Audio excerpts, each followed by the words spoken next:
Hi guys, I think I'm live on the screen now. There we go. I'll expand it there.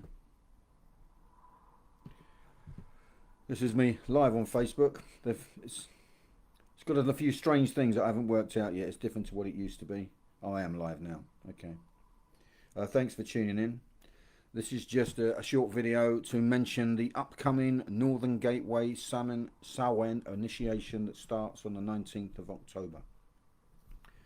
If you go to thenortherngateway.org, you can read some of the reviews and comments we've had. It's a work that I'm incredibly proud of in connecting people back to magic, forming a tribe, a community, and just getting to tell the ancient stories and seeing that the same angst we have in the 21st century is the same angst we had in the 1st century.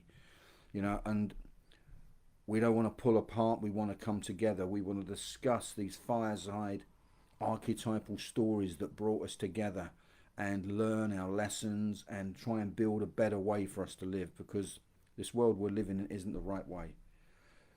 What we focus on during the Northern Gateway, the initiation, is predominantly the Grail quest and the breaking of the Faery Accord. For those of you who don't know what that means, the Faery Accord is the contract between the divine masculine, the divine feminine, or the Fae, the fair sex, that was broken long before King Arthur, when they drove the fairies, the healers, the mystics, away from the healing wells where they would always be set up, and drove them into the deep forest to become witches, to become sirens, to become nymphs, and got a bad connotation.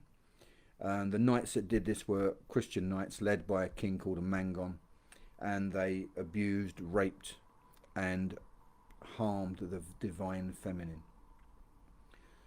100 years later, the Arthurian story comes about as a legend, where we have the search for the Holy Grail and King Arthur and his knights trying to save the damsel in distress.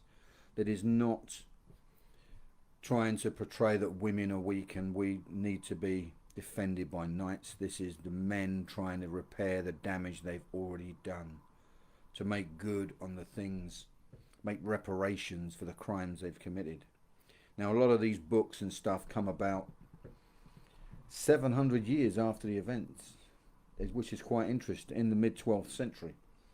And the first one to mention Percival and the attaining of the Grail was a guy called Chrétien de Troyes.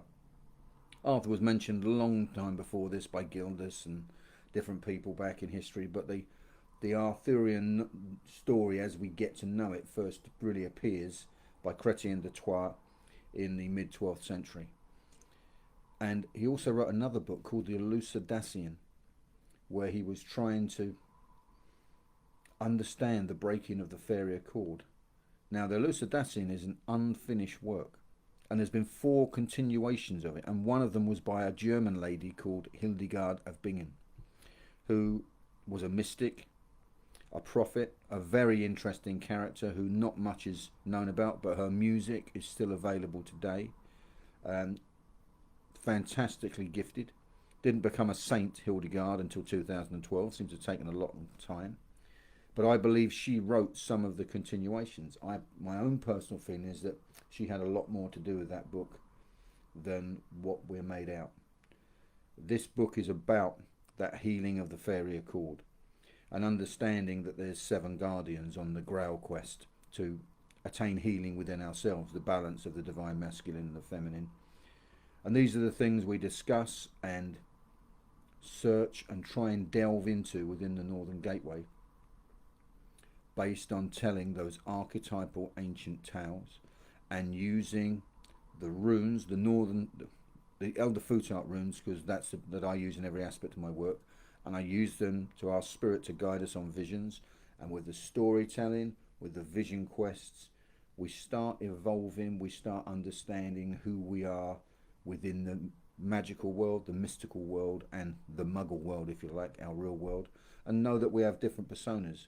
And in this world of darkness where everything's out of balance, it's good to have a place to retreat to, a tribe you can call your friends and share your deepest mystical thoughts. If this is something that appeals to you, please go to thenortherngateway.org or message me directly on Facebook to say you're interested. It starts next Monday. The next one after that won't be until mid-January. But this one is based around Samhain, so it will be slightly more deeper work we're doing. And I'd love to see you around the fireside. So bless you all, guys. May the gods and goddesses be with you. May you find your way to magic.